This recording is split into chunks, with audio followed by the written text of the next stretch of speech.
প্রতিটা দুঃস্বপ্ন আসলে একটা স্বপ্নই। কখনো সেটা একটা সতর্কবার্তা, আবার সেটা আপনার জীবনের ভেতরে একটা ফাটল, যেখানে কিছু একটা কিংবা কেউ একজন ঢোকার চেষ্টা করছে। জাদুবিদ্যার সবচেয়ে ভয়ঙ্কর দিক হলো এটা চোখে দেখা নয়, বরং এটা হলো এটিকে না জেনেই এর সঙ্গে জীবনযাপন করা। আর অনেক সময় স্বপ্নই হয় আপনার আত্মার প্রথম চিৎকার, যেটা আপনাকে সাবধান করে দেয় যে কিছু একটা খুবই খারাপ হচ্ছে। স্বপ্নই অনেক সময় প্রথম জায়গা যেখানে আত্মিক আক্রমণ দেখা যায়, কিন্তু লক্ষণগুলো ঘুম ভাঙার পরও থেমে যায় না।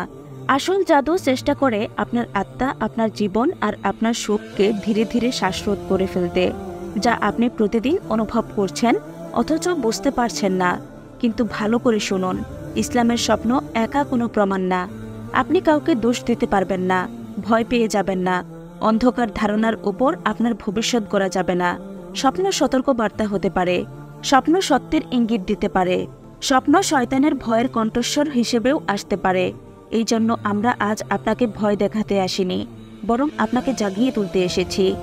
আজ আমরা জানব এমন 5 ধরনের স্বপ্ন সম্পর্কে যেগুলো হতে পারে জাদুর প্রভাবের ইঙ্গিত। আর তার চেয়েও গুরুত্বপূর্ণ বিষয় হলো ইসলাম কিভাবে আমাদের শেখায় নিজেকে রক্ষা করতে, আত্মবিশ্বাস ও ঈমান নিয়ে সামনে এগিয়ে যেতে। কারণ ভয় আপনাকে রক্ষা করে না, আল্লাহর উপর ভরসা, তাওয়াক্কুল আপনাকে রক্ষা করে। আর আমি আপনাকে প্রতিশ্রুতি দিচ্ছি, এই ভিডিও শেষে আপনি আপনার স্বপ্ন, আপনার সংগ্রাম আর আল্লাহর উপর আপনার ভরসাকে একদম নতুন চোখে দেখতে পারবেন। নম্বর 1, ভয়ঙ্কর স্বপ্নের পর মেজাজের পরিবর্তন ও ছোটখাটো ব্যাপারে ঝগড়া হওয়া। সবসময় বিষয়টা চোখে পড়ার মতো কোনো লক্ষণ দিয়ে শুরু হয় না, কোনো জাদুবৃত্ত না, ভাঙা আয়না না, কোনো ভৌতিক পরিবেশ। এটা শুরু হয় আপনার ভেতর থেকে। প্রতিদিন সকালে ঘুম ভাঙার পর যেন মনটা একটু বেশিই ভারী লাগে, কথায় কথায় রাগ উঠে যায়, এমনকি আপনি বুঝতেই পারেন না কখন রেগে গেলেন। আপনি ছোট ছোট ব্যাপার নিয়ে ঝগড়া শুরু করেন, একটা মিসড কল, একটা ভুলে যাওয়া কাজ, কারোর কণ্ঠে এমন টোন যেটা আগে কখনো আপনাকে বিরক্ত করতো না। আর যখন ঝগড়াগুলো বড় হয়ে যায়, তখন আপনি নিজেই ভাবতে থাকেন, আমি এত রেগে যাচ্ছি কেন। অনেক সময় ভয়ঙ্কর স্বপ্নই হয় রুহানি অশান্তির প্রথম ইঙ্গিত। আর যখন ঘুমের অস্বস্তি আপনার জেগে থাকা সময়েও ছড়িয়ে পড়ে, তখন সেটা হতে পারে আল্লাহ যে শান্তি আপনার ঘরে রেখেছেন তা না দেখা কোনো কিছু নড়িয়ে দেওয়ার চেষ্টা করছে। সব দুঃস্বপ্নই এলোমেলো না, আর প্রতিটি ঝগড়া শুধুমাত্র একটি হারানো চামচ নিয়ে হয় না। যখন সামান্য বিষয়েও বিশাল সমস্যার মতো মনে হয়, যখন ভালোবাসা ভেতর থেকে নষ্ট হয়ে যাচ্ছে মনে হয়, তখন সেটা আত্মিকভাবে জাগার সময়। নামাজ, জিকির, কোরআন তেলাওয়াতের মাধ্যমে নিজের ঘরকে রক্ষা করার সময়। আরও বেশি করে আল্লাহর রহমতের সঙ্গে নিজের হৃদয়কে জুড়ে দেওয়ার সময়, যেন ফাটলগুলো আরও গভীর না হয়ে যায়। কারণ জাদু যেটা ভাঙার চেষ্টা করে, আল্লাহ সেটা আরও শক্তভাবে করে দিতে পারেন। নম্বর 2, অস্বাভাবিক ঘুম আর আপনজনদের থেকেই ধীরে ধীরে বিচ্ছিন্ন হয়ে যাওয়া। শুরুর দিকে সবকিছু স্বাভাবিকই মনে হয়, হয়তো সপ্তাহটা একটু বেশি ব্যস্ত গেছে, কিন্তু তারপর ঘুম আর বিশ্রাম মনে হয় না। রাত জুড়ে আপনি এপাশ ওপাশ করেন, স্বপ্নগুলো হয়ে যায় অদ্ভুত বিভ্রান্তিকর। ভারী ঘুম থেকে ওঠার পর মনে হয় আপনি আগের চেয়েও বেশি ক্লান্ত। আর ধীরে ধীরে আপনি নিজেকে গুটিয়ে ফেলে মেসেজের উত্তর দেওয়া বন্ধ হয়ে যায়, কারণ ছাড়াই পরিকল্পনা বাতিল করে দেন। ডিনার টেবিলে বসেন কিন্তু কিছুই বলেন না, মোবাইলে স্ক্রল করেন কিন্তু মনটা একদম ফাঁকা ফাঁকা লাগে। আপনি রাগান্বিত নন, আপনি দুঃখিতও নন, আপনি যেন আর নিজেই নেই, আপনি শুধু হারিয়ে গেছেন। ঘুমের অস্বাভাবিকতা আর মানসিক বিচ্ছিন্নতা অনেক সময় ইঙ্গিত দেয় আপনার আত্মা নিঃশব্দে আক্রমণের শিকার হচ্ছে। কারণ জাদু সবসময় চিৎকার করে আসে না, অনেক সময় এটা ধীরে ধীরে আপনার হৃদয়ের চারপাশে অদৃশ্য ইট দিয়ে একটা দেয়াল তৈরি করে ফেলে, যার কারণে আপনি আর টের পান না। আল্লাহ যে ভালোবাসা আপনার প্রিয়জনদের মাঝে রেখেছিলেন তা হারিয়ে যাচ্ছে। রাসূলুল্লাহ সাল্লাল্লাহু আলাইহি ওয়াসাল্লাম বলেছেন, শয়তান পানির উপর তার সিংহাসন স্থাপন করে, তারপর সে তার বাহিনী পাঠায়। তার কাছে সবচেয়ে প্রিয় সে যে মানুষের মাঝে সবচেয়ে বেশি বিচ্ছেদ সৃষ্টি করে। পরিবার ভাঙানো, বন্ধুত্ব নষ্ট করা, হৃদয় ভেঙে দেওয়া, এটাই শয়তানের সবচেয়ে প্রিয় জয়। আর অনেক সময় এই যুদ্ধটা শুরু হয় চুপি চুপি, আপনার স্বপ্নের ভেতরে। কিন্তু আসল ক্ষতিটা তখনই হয় যখন আপনি নিজেকে একা করে ফেলেন, যখন আপনার আত্মা আল্লাহর দয়ার সাথে অপরিচিত হয়ে পড়ে। কিন্তু আপনি অসহায় নন, কোরআন এখনো জীবন্ত। আল্লাহর রহমত আপনার বিরুদ্ধে পাতার যে কোনো ফাঁদের চেয়েও প্রশস্ত। আপনার হৃদয়ের চারপাশে যে দেয়ালগুলো তৈরি হচ্ছে সেগুলো ভেঙে ফেলার এখনো সময় আছে। দেয়ালগুলো একদম পাথরের মতো শক্ত হয়ে যাওয়ার আগেই আপনি এগুলো ভাঙতে পারেন। লক্ষণ নাম্বার 3, বারবার দুঃস্বপ্ন দেখা ও আচরণে হঠাৎ পরিবর্তন। এই জিনিসটা একসাথে একেবারে শুরু হয় না, এটা ধীরে ধীরে নিঃশব্দে শুরু হয়। প্রথমে আপনার ঘুম অশান্ত হয়ে ওঠে, স্বপ্নগুলো হয়ে ওঠে অদ্ভুত অন্ধকারময় এক ধরনের ভয় লাগা অনুভূতি, যেটার ব্যাখ্যা আপনি নিজেও দিতে পারেন না। ঘুম থেকে উঠেও মনে হয় আপনি পুরোপুরি জেগে নেই, মনে হয় যেন নিজের কোনো একটা অংশ এখনো আটকে আছে ওই দুঃস্বপ্নের ভেতরে। এরপর ধীরে ধীরে আপনার মন বদলাতে শুরু করে। আপনি দ্রুত রেগে যান, মানুষের ওপর বিশ্বাস হারিয়ে ফেলেন। যাদের একসময় খুব সহজে ভালোবাসতেন এখন তাদের সঙ্গেও রূঢ় আচরণ করেন, সবাইকে সন্দেহ করেন, এমনকি নিজেকেও। মনে হয় যেন নিজের আত্মাই নিজে হারিয়ে ফেলেছেন, কিন্তু কেন তা আপনি বুঝতে পারছেন না। এরকম ভারী দুঃস্বপ্নের পর আচরণে সত্যিকারের পরিবর্তন দেখা গেলে এটা হতে পারে এমন একটি ইশারা যে কিছু অদৃশ্য আত্মিক ক্ষতি আপনার মন ও চরিত্র বদলে দেওয়ার চেষ্টা করছে। কিন্তু ভালো করে শুনুন, ইসলামে আমাদের শেখানো হয়েছে কোনো কিছু নিয়ে হুট করে সিদ্ধান্তে পৌঁছানো উচিত নয়। সব রকম খারাপ অনুভূতি, সব ভারী স্বপ্ন মানেই আপনি জাদুর শিকার হয়েছেন এমন নয়। অনেক সময় এটা শুধুই স্ট্রেস, অনেক সময় এটা শারীরিক ও মানসিক ক্লান্তি, আবার অনেক সময় আমাদের অনেক আবেগ একসাথে জমে গিয়ে এমন হয়। আর গায়েব বা অদৃশ্য জগতের খবর একমাত্র আল্লাহই ভালো জানেন। তাই যদি আপনি বুঝতে পারেন আপনার আচরণ বদলাচ্ছে, বিশেষ করে রাতে অস্থির, ঘুমের পর, তাহলে সেটা দোষারোপ করার সময় না, প্যানিক করার সময় না, এটা ফেরার সময়। এটা ফেরার সময় আল্লাহর দিকে, নিজের আত্মাকে শুদ্ধ করার সময়।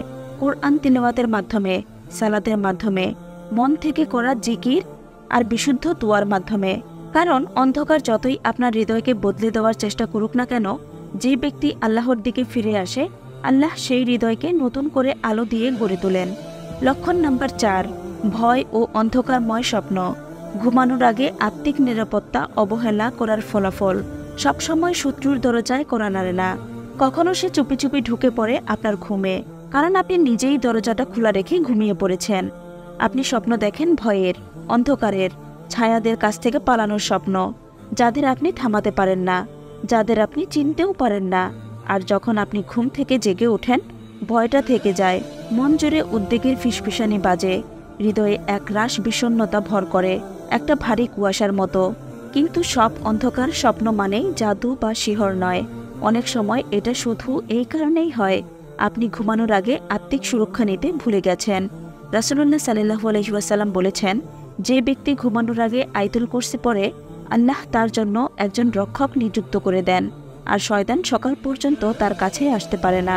আপনি যদি রাতে আত্মিক ঢাল ছাড়া ঘুমান তাহলে আপনি নিজেই দাওয়াত দিয়ে দেন ওই শয়তানি ফিসফিসানিগুলোকে। যখন আয়াতুল কুরসি ভুলে যাই, যখন ঘুমানোর আগে দোয়া আর জিকির ছাড়িয়ে যাই, তখন আমরা নিজের অজান্তেই খুলে দিই সেই দরজা যেটা আসলে বন্ধ থাকার কথা ছিল। তাই যদি ভয়ঙ্কর স্বপ্নগুলো আপনার রাতের ঘুম কেড়ে নিচ্ছে, তাহলে শিহর বা জাদু বলার আগে নিজেকে জিজ্ঞেস করুন, আজ রাতে আমি কি আমার আত্মার ঢাল তৈরি করেছিলাম? কারণ আল্লাহর বাণীতে মোড়ানোর হৃদয়কে কোনো অন্ধকারই স্পর্শ করতে পারে না। লক্ষণ নাম্বার 5, প্রকৃত মুক্তি মানে শুধু জাদু ভাঙা নয়, বরং তাওয়াক্কুল বা আল্লাহর উপর ভরসা শক্ত করা। যখন মানুষ ভয় পায় তখন তারা ছুটে বেড়ায় এদিক ওদিক, হুজুর খুঁজে, ঝাড়ফুঁক খুঁজে, সমাধান খুঁজে, শুধু দুঃস্বপ্ন থামানোর জন্য। কিন্তু আসল মুক্তি শুরু হয় না জাদু ভাঙার দিন থেকে।